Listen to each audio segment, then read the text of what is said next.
గత 3-4 రోజుల నుంచి పాపం బీజేపీలో ఉన్న ముఖ్యమంత్రిగా ఉన్నటువంటి హిమంత బిశ్వ శర్మ పట్ల చాలా ఆవేదన వ్యక్తం చేసినటువంటి వాళ్ళు బీజేపీ వ్యతిరేకులు, అట్లాగే మోడీ ద్వేషులు, హిందుత్వ ద్వేషులు, జాతీయ భావద్వేషులు, జాతీయవాద ద్వేషులు, వాళ్ళందరికీ ఒక షాకింగ్ పరిణామం ఏంటంటే మొన్ననే అస్సాం ముఖ్యమంత్రి హిమంత బిశ్వ శర్మ రాజీనామా చేశాడు. ఇప్పుడు కాంగ్రెస్ పార్టీలో డీకే శివకుమార్ కష్టపడితే సిద్ధరామయ్యకి ఇచ్చారు. బట్టి విక్రమార్క, ఉత్తమ్ కుమార్ రెడ్డి వీళ్ళందరూ పార్టీ 10 ఏళ్ళ నుంచి చించుకుని వస్తే రేవంత్ రెడ్డికి ఇచ్చారు. కేరళలో సతీష్ని చించుకుని వస్తే మరో 2 పేర్లు పెట్టి ఏడిపిస్తున్నారు. అక్కడ ప్రజాస్వామ్యం వీళ్ళందరికీ మరి అదేమి ఇదో అర్థం కాదు. వీళ్ళకి బీజేపీ అంటే ఆర్తనాదాలు, వీళ్ళు చేస్తే సంబరాలు చేసుకుంటూ ఉంటుంటారు. బీజేపీ ఏం చేసినా ఆర్తనాదాలు, చివరికి పాకిస్తాన్ని పేల్చేసినా సరే వీళ్ళు ఇక్కడ ఆర్తనాదాలు చేస్తారు.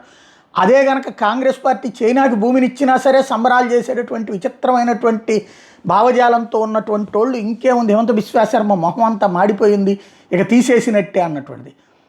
కష్టపడ్డటువంటి వాళ్ళకి ఎక్కడికక్కడ యడ్యూరప్ప కష్టపడ్డాడు, పదవి ఇచ్చారు. ఆ తర్వాత అతను తేడా చేస్తున్నప్పుడు తీసుకొచ్చి బొమ్మాయికి ఇచ్చుకొచ్చారు. అదే సందర్భంలో మహారాష్ట్రలో ఫడ్నవీస్కి ఇచ్చారు కష్టపడ్డటువంటి సందర్భంలో. అట్లాగే ఒక పక్కన బెంగాల్లో సువేందు అధికారికి ఇచ్చారు. వాళ్ళు ఎక్కడికక్కడ బాధ్యతాయుతంగానే వెళ్తున్నారు.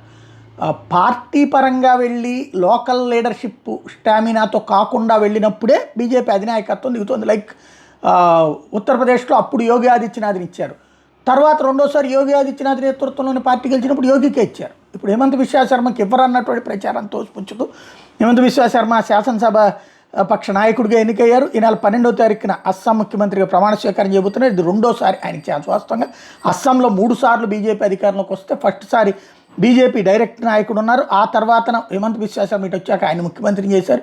వరుసగా రెండోసారి ముఖ్యమంత్రిగా ఆయన బీజేపీ 3వ సారి ప్రభుత్వం చేపట్టబోతోంది.